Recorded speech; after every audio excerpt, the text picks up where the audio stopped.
Ladies, gentlemen, geeks of all ages, you are now entering BJ Shea's Geek Nation. Welcome.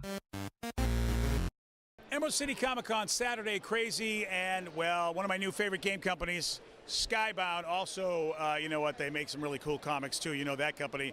And I've got Derek, who we just played The Resistance last night, and Derek will still talk to me. That's pretty cool. What's up? We had a good time last night. Yeah, we did. And I love the fact that you're into games like that because, man, fun games with cool interaction. That's what I love. And you guys have some good stuff. We do. We're really excited about the board games and the tabletop games we're bringing out recently. We actually have 2 games coming out in the next couple months straight to retail. We're not going to Kickstarter with these. You'll be able to go to your local gaming store. You can find them at Barnes & Noble, all sorts of really cool places. We're talking about The Walking Dead. And Walking Dead?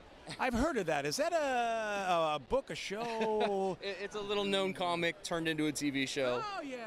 Yeah, it's got quite a few compendiums, and we're bringing a new card game set into the universe of the comic book. So another thing I'm going to buy, because I love The Walking Dead, now I'm going to have to buy this game. What is this game about, man? Well, we hope you buy it, and we hope you enjoy it. I'm going to buy it. Are you kidding me? Of course I'll buy it. I love Skybound. I love The Walking Dead. All right, so okay, what you got? What we have here is a set collection co-opetition game for 2 to 6 players, plays in 15 to 30 minutes. That's cool. Okay, so check this out. You are working together to ensure that you survive 9 rounds of an onslaught of various characters throughout The Walking Dead. Now, this is going to take you up until the war with saviors, right? With Negan and the walkers, you have your saviors, so you have wounds. Get a little bit of Shiva action over there in a promo that we designed. Yeah. So you're trying to collect weapons, you're trying to collect supplies, and you're going to do that, but there's only going to be one player that comes out on top. So you have to decide, when do you flip that switch to put everybody else under, kind of throw everybody else under the bus and try to win the game. So there's a time where we're all getting along, but then at some point, peace out.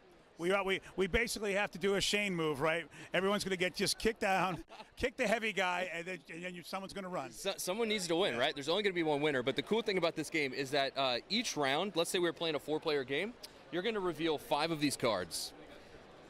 Now, only 4 of these cards are going to get taken, which means one of these cards is going to actually escape into what we call the mob. So let's say that we throw some wounds on each other. Oh, man, we're dealing damage. Somebody takes maybe the governor. Someone takes a walker. That leaves Negan. Nobody secured Negan. Guess what? He's mad. He's going to escape. He deals 4 damage to the group. At the end of the game, if damage exceeds 20, everybody dies. So if we are not helping to manipulate this mob and keep it under control, then we'll just straight out lose. So we have to cooperate, but we're like looking at each other going, when are you going to pull that move? Right, and over here we have all these 9 action cards. It's a simultaneous card play game. So you play a card, highest initiative goes first, except for Carl. Carl says, nah, Dad, I'm not listening to you. I'm going to change and reverse the turn order, so now it goes lowest to highest. Lots of different ways to manipulate your tableau. You can discard cards from your tableau. You can steal. You can swap. A lot of really cool things. You can also even manipulate what we call the mob using Rick and Andrea.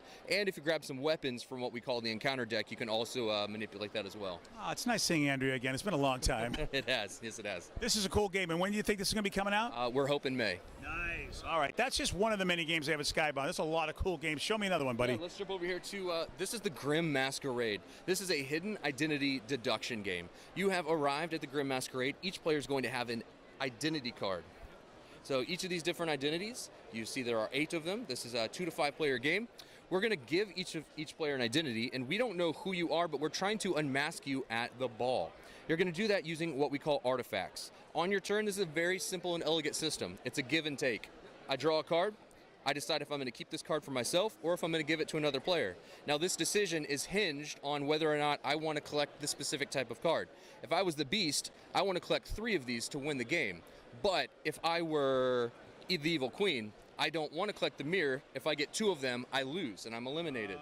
So, but any other type of card set, it doesn't really affect me, but I can also kind of bluff it like, oh, don't give me those treats because, maybe I'm Hansel or maybe, you're working to not get those.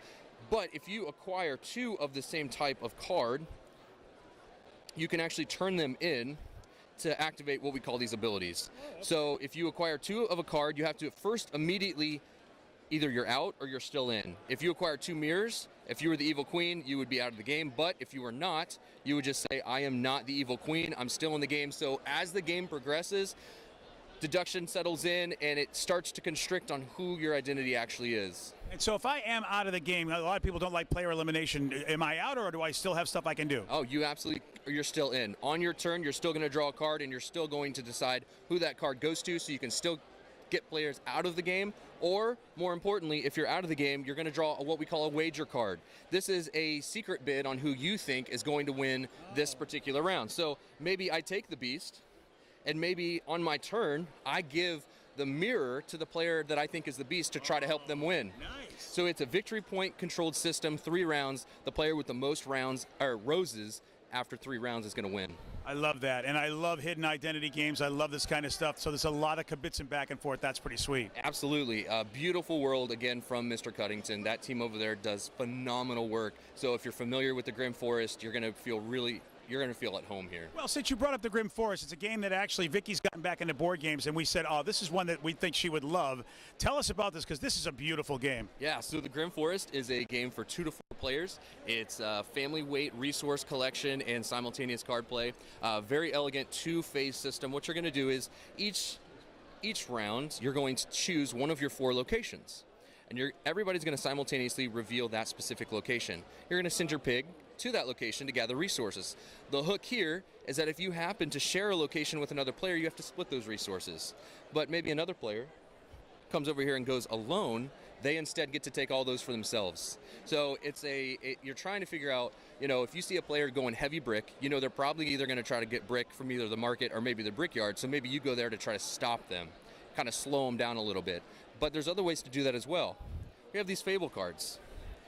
Fable cards come into play. This is how you get to deploy all of these absolutely gorgeous miniatures like the troll, the giant, the dragon, the big bad wolf, and the other wolves. When these go to different locations, they're going to have different effects. The wolves are going to eat resources. The bridge troll is going to make you you got to pay the troll toll. Yeah, that may have happened to me.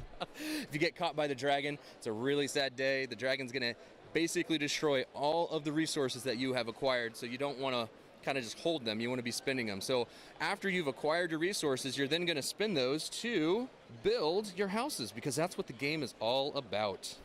First player to construct 3 houses wins the game. Doesn't matter what type they are. They could be all straw. They could be a mix. But if there's a tie, it's going to come down to whoever built the strongest of the buildings first. When you build a building, there's going to be a little bit of a bonus you get. You can draw a friend. You could get 2 fables, or you get some resources. So how do we get these friends? Yeah, these friends are amazing, and boy, oh boy. Also, I love the system with these friends, because even if I like my friend a lot, he may not get to stay. That's right. You may draw somebody that you're really excited to use, like Snow White or the Evil Queen or maybe the Gingerbread Man. So when you build a wall to one of your homes, you actually get to draw the top friend card. Oh, look at that. The Evil Queen comes up. Yep. The Evil Queen is a very, very fun card. So you have a choice. You can either keep it for yourself, or you can give it to another player, and that's where other players might make you get rid of your friend. So you have somebody that has Evil Queen, and they're using it, and they give you a new friend. So you have to get rid of your old one, and now you have a new one down in front of you. These friends are going to give you different abilities that you can take throughout the game that only you have the ability to use. Yeah, the Grimm Forest is a great game. I mean, obviously you can tell by the components. It's so kid-friendly, and yet there's really good strategy as well as good interaction in the game. This is a great, great family game. It really is. It's a lot of player interaction. It's simple enough to teach the family, but when you get a table full of adults, it's still going to have weight behind it with the decisions and the confrontation and trying to kind of outmaneuver those at the table. So it really depends on the group you're playing with. So anyway, this is Skybound's got a lot of great games. We've just showed you a couple of them. This is why ECCC is awesome, because you get to see Derek, you get to see the games, then you get to go play the Resistance and see if he's a spy or not. He was a spy last night, but then so was I. I mean, Derek, appreciate it, man. Thank you. BJ, thanks so much.